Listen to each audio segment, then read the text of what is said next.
अस्सलाम वालेकुम रहमतुल्लाहि व बरकातुहू। ट्रैवल विद जवाद में आपको खुशामदीद कहते हैं। ये देखें, हम ये काने से आगे जो कसूर की तरफ रोड जाती है, हम उस पर खड़े हैं, फिरोज़पुर रोड।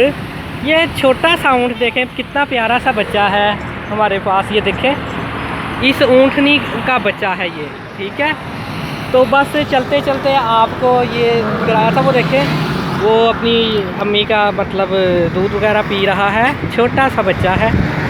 तो ये मारता है नहीं। तू कहाँ से आया है? हाँ नहीं, पीछे गांव कौन सा तेरा? वो कितने होगा? अच्छा अच्छा, ठीक है। ये देखें, इसका मैं फेस दिखाता हूँ। ये देखें, छोटा सा है।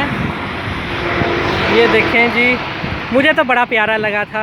ये कितने दिन का है ये बच्चा? 4-5 दिन का है।